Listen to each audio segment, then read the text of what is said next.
बिठाएंगे, बिठा के मान लो उस आदमी ने 3 में से एक को पहचानना है कि किसने मर्डर किया है, तो उस आदमी को बिठा के सामने स्क्रीन पे या कांच के दूसरी तरफ हम उन तीनों को खड़ा करेंगे जिन तीनों में से एक ने मर्डर किया है, और ये जानता है कि उन तीनों में से एक ने मर्डर किया लेकिन बता नहीं रहा है। तो हम क्या करने वाले हैं, हम बारी बारी से उन तीनों लोगों को इसके सामने लाएंगे और ये ग्राफ कंटिन्यू रहेगा।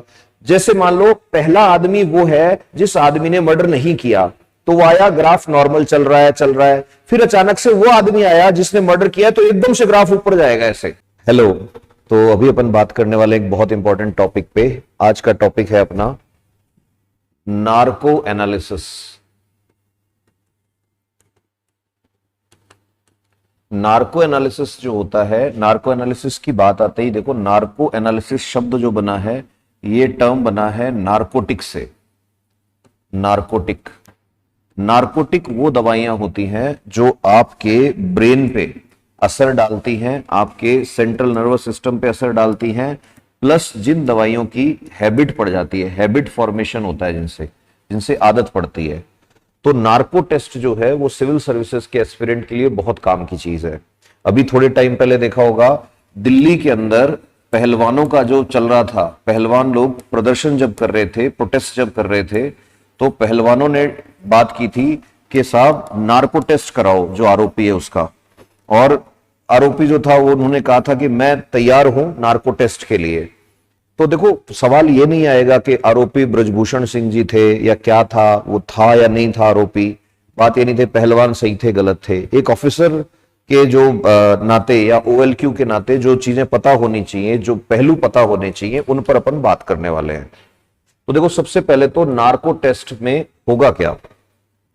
तो जो ह्यूमन ब्रेन है, इंसान का जो ब्रेन है, ह्यूमन ब्रेन के अंदर फ्रंटल पार्ट जो है, यहां सामने जो होता है पार्ट, इसके अंदर सबसे इंपॉर्टेंट पार्ट होता है सेरिब्रम।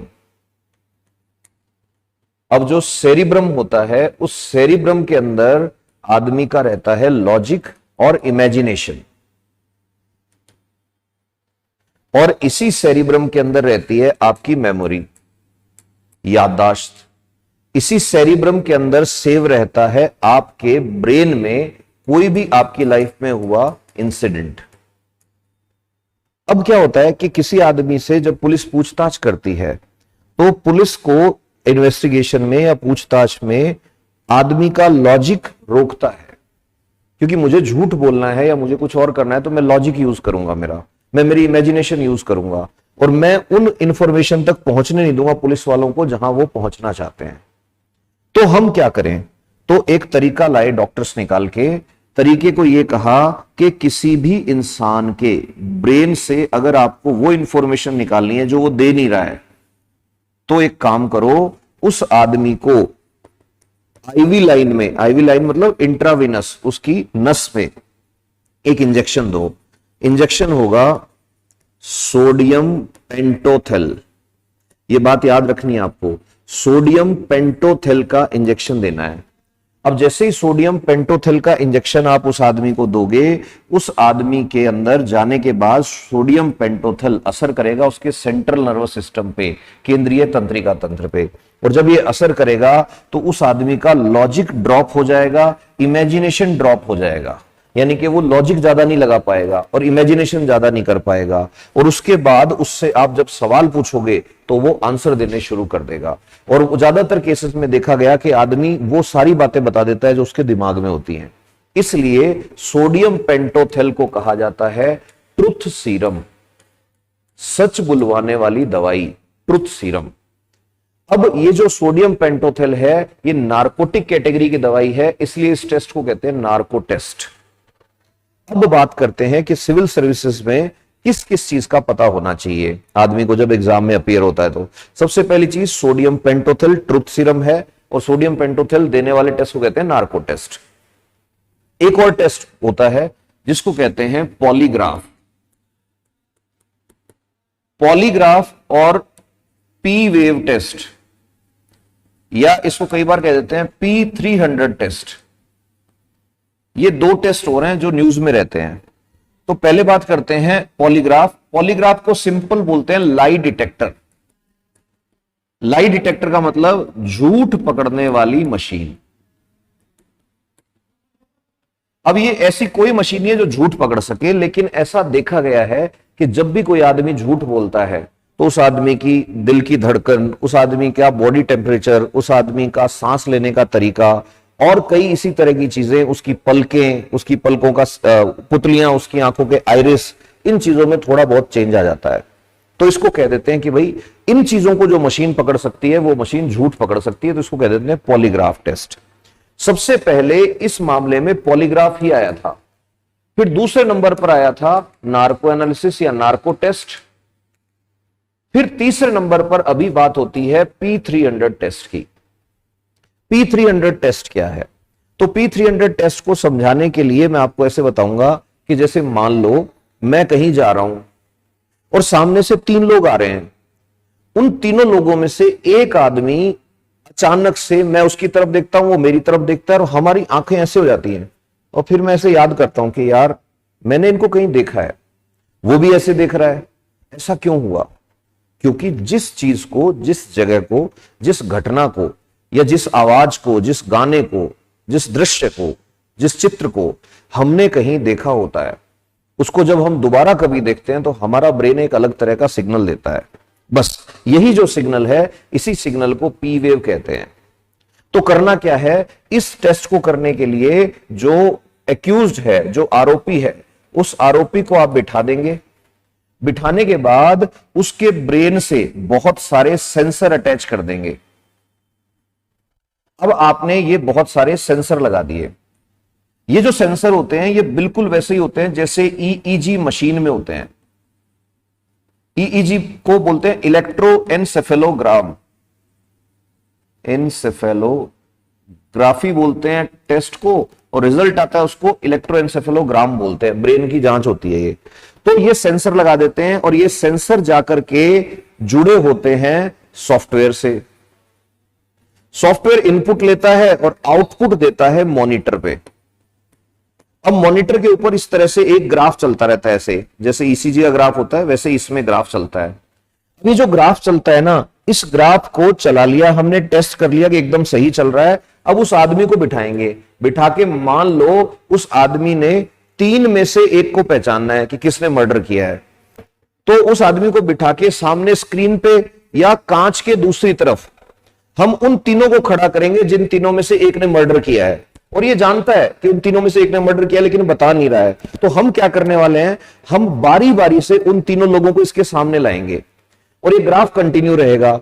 जैसे मान लो पहला आदमी वो है जिस आदमी ने मर्डर नहीं किया, तो वो आया, ग्राफ नॉर्मल चल रहा है। फिर अचानक से वो आदमी आया जिसने मर्डर किया, तो एकदम से ग्राफ ऊपर जाएगा ऐसे। ये जो अलग वेव आती है ना, इसको कहते हैं P300 वेव। तो ये बोल के नहीं बता रहा कि इसने मर्डर किया है, लेकिन पुलिस को अंदाजा हो गया कि इन तीनों में से ये है। इसे कहते हैं P300 टेस्ट। अब दिक्कत कहां आ रही है? दिक्कत आती है जब हम भारत के संविधान में घुसते हैं। भारत के संविधान में मूल अधिकार, fundamental rights, chapter 3 constitution of India, article 20 section 3, अनुच्छेद 20 का भाग 3 यह कहता है कि किसी भी आरोपी को स्वयं के विरुद्ध गवाह नहीं बना सकते। और ये जो तीनों टेस्ट हैं, नार्को टेस्ट, पॉलीग्राफ टेस्ट, इनमें आदमी खुद अपने खिलाफ सबूत इकट्ठे कर रहा है। यहां कानूनी पेच फंस जाता है। अब ये जो कानूनी पेच फंस जाता है, इस कानूनी पेच में आप जब आंसर लिखें या जब पढ़ाई करें तो याद रखें कि एक्चुअल में इंडिया के अंदर ये जो कानूनी लड़ाई चलती है, इस कानूनी लड़ाई में जब सबूत की बात आती है तो आपको याद रखना है, इंडिया में जितनी भी केस की सुनवाई होती है वो होती है एविडेंस एक्ट 1827 के अनुसार। एविडेंस एक्ट यानी कि हिंदी में कहते हैं साक्ष्य अधिनियम 1827। साक्ष्य अधिनियम 1827 ये कहता है कि साक्ष्य किसी भी कैटेगरी का हो सकता है और साक्ष्य काम आएगा पुलिस को, या जो टीम है इन्वेस्टिगेशन कर रही है, जांच कर रही है, उस टीम को काम आएगा, प्लस सजा सुनाने में काम आएगा। अब जैसे देखो, इसको ऐसे समझ सकते हो कि कोई आदमी से खुद के खिलाफ दी हुई गवाही मान्य नहीं है, लेकिन उस आदमी से जब हमने पूछा कि तुमने ये किया क्या, उसको थोड़ा बहुत हमने डराने की कोशिश की, ये किया, और फिर उस आदमी ने ये कहा कि सर मैंने ये किया, तो हम उसके कहे हुए को नहीं मानेंगे। हम उसको कहें बता तुमने कहां मारा उसको, मारा है तो चाकू भी खरीदा होगा कहीं से, कहीं पे आपने डेड बॉडी भी डाली होगी, तो हम उन जगहों पर जाकर सबूत जुटा लेते हैं। तो यहां लड़ाई शुरू हो जाती है दो लोगों की। जो अभियुक्त है या जो आरोपी है वो तो ये कह रहा है कि आप मेरे मूल अधिकारों का उल्लंघन कर रहे हो, और सरकार ये कह रही है कि ये जांच सबूत जुटाने में हेल्प करते हैं, सबूत जुटाने में मदद करते हैं। ये जो जांच है तीनों, पॉलीग्राफ है, नार्को एनालिसिस है, या P300 टेस्ट है।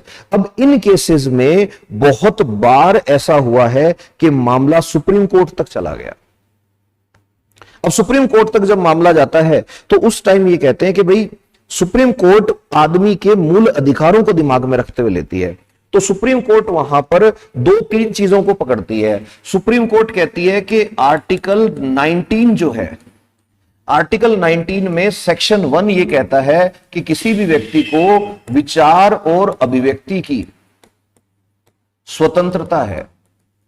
उस आदमी को ये आजादी है कि वो चूज कर सकता है कि मुझे बोलना है या चुप रहना है। वो चाहे तो बोले, चाहे तो चुप रहे। फिर उसके बाद अभी अभी हमने बात की, अनुच्छेद 20 का भाग 3 कहता है कि खुद के खिलाफ गवाही दोगे तो वो मान्य नहीं होगी, और हमें सबूत भी जुटाने हैं। तो अब हमें सबूत भी जुटाने हैं, तो हम करें क्या? तो ऐसी सिचुएशन में सुप्रीम कोर्ट के कुछ फैसले हैं जो बिल्कुल गाइडेंस की तरह काम करते हैं हमारे लिए। जैसे सुप्रीम कोर्ट में केस आया था बड़ा फेमस, डीके बसु का केस आया था, DK Basu versus West Bengal government का केस था। आप गूगल करेंगे तो इसकी बहुत सारी डिटेल्स आपको मिल जाएंगी। अब डीके बासु वर्सेस, इस केस के अंदर गवर्नमेंट ऑफ वेस्ट बंगाल जो थी वो पॉलीग्राफ और नार्को करना चाह रही थी उसके ऊपर।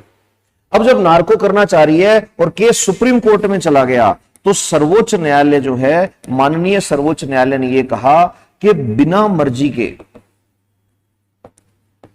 नार्को करना या किसी आदमी का पॉलीग्राफ करना गलत है, अमानवीय है। अब बिना मर्जी के करना तो बहुत बड़ी बात हो गई। कौन कहेगा कि मेरा ये कर लो आप? सुप्रीम कोर्ट ने फैसला दे दिया। अब आप जानते हो सुप्रीम कोर्ट का दिया हुआ फैसला भारत में कानून की मान्यता रखता है। सुप्रीम कोर्ट ने बहुत बार ऐसे फैसले दिए हैं जो कानून का काम करते हैं, उसके बाद उस पर कानून बनाने की जरूरत ही नहीं है। सुप्रीम कोर्ट की कही हुई बात अपने आप में हो गया। इस गुण को कहते हैं, इस क्वालिटी को कहते हैं court of record. Court of record का मतलब सुप्रीम कोर्ट ने जो बोल दिया उसके नीचे की सारी कोर्ट्स के लिए वो लॉ का काम करेगा, गाइडेंस का काम करेगा वो। और सुप्रीम कोर्ट ने इतनी बड़ी बात बोल दी। फिर थोड़े टाइम बाद एक और मामला आया, कर्नाटक स्टेट का था। अब वो जो कर्नाटक स्टेट का मामला था, उस मामले को कहते हैं Selvi versus state of Karnataka. इसमें सुप्रीम कोर्ट ने एक और टिप्पणी कर दी।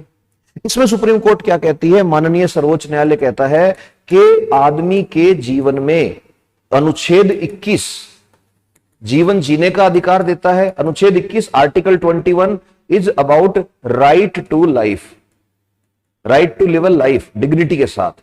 और right to live a life में डिग्निटी के साथ आती है मानसिक गोपनीयता। मेरे ब्रेन में मैं क्या रखूंगा ये मेरी प्राइवेसी है। तो सुप्रीम कोर्ट कह रही है कि आप ये जो टेस्ट कर रहे हो, आदमी के दिमाग से बातें निकलवा रहे हो, ये गलत है। आप उसकी मानसिक जो गोपनीयता है, मेंटल प्राइवेसी है, उसका क्या कर रहे हो, अनुच्छेद उसका उल्लंघन कर रहे हो। तो इन सारी बातों को लेकर के जब आप चलोगे तो आपको पता लगेगा कि भाई ये तो बड़ी गजब की चीज है कि इसमें तो एक तरफ तो पुलिस कह रही है कि हमें ये टेस्ट करने हैं, इसके बिना हम कर नहीं सकते कुछ। जैसे अब इसके पक्ष में क्या क्या चीजें दोगे आप, तो आपको इसके पक्ष में कहना है जैसे अजमल कसाब। अब ये लड़का 17-18 साल की उम्र में AK राइफल लेके, और ये लड़का इंडिया आया। अब आप सोचो, ये बॉम्बे में इसने हर उस आदमी को मारा है, और कहां से आ रहा है ये, पाकिस्तान में कराची से ये बोट में बैठ के यहां आ गया। अब ये आया किस लिए, इससे पूछो तो ये कह रहा है मैं मारने आया हूं। तुझे रिजल्ट पता है, कह रहा है मैं मरूंगा। कि बता तुझे किसने भेजा, नहीं बता रहा। तो ऐसी सिचुएशन में इससे सच उगलवाने के लिए आपको नार्को करना पड़ेगा। अब जैसे ही आप नार्को करने जाते हो तो उस टाइम इस आदमी के मानवाधिकार आड़े आ जाते हैं, इस आदमी के लीगल राइट्स आड़े आ जाते हैं, कानूनी अधिकार आड़े आ जाते हैं। तो ऐसी सिचुएशन में आप जब भी आंसर फ्रेम करोगे तो आपको सारी बातें लिखते हुए ये ध्यान रखना है, 100 वर्ड्स में पूछती है आरपीएससी। तो 100 वर्ड्स में जब आप लिखना शुरू करोगे तो शुरू में आपको आंसर शुरू करना है हमेशा इंट्रोडक्शन से। तो इंट्रोडक्शन में आपने बता दिया कि ये टेस्ट होते हैं, एग्जाम्पल बता दिया कि सर पहला होता है लाई डिटेक्टर जिसको पॉलीग्राफ कहते हैं, दूसरे में आपने बता दिया नार्को एनालिसिस होता है, तीसरे में आपने बता दिया P300 टेस्ट हो रहा है आजकल। फिर उसके बाद आपको बताना है कि इसकी नीड क्या है, फिर आपको बताना है कि इसका प्रोसीजर क्या है। तो प्रोसीजर में याद रखना, इस प्रोसीजर के अंदर याद रखना ये कोई भी टेस्ट तभी हो सकते हैं जब मेडिकल ऑफिसर हो और वहां पर पुलिस ऑफिसर हो प्लस इसकी परमिशन ली गई हो।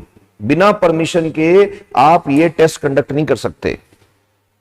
फिर उसके बाद आपको देना है माननीय सुप्रीम कोर्ट के जो फैसले हैं उनका हवाला, और लास्ट में जाके आपको कंक्लूजन करते हुए कहना है कि ये जो टेस्ट हैं ये टेस्ट होने चाहिए on the basis of need and necessity. लेकिन इन टेस्ट को करने के लिए हमें परमिशन लेनी चाहिए, प्रॉपर प्रोसेस को फॉलो करना चाहिए, मानवाधिकार आयोग की गाइडेंस को भी ध्यान में रखना चाहिए।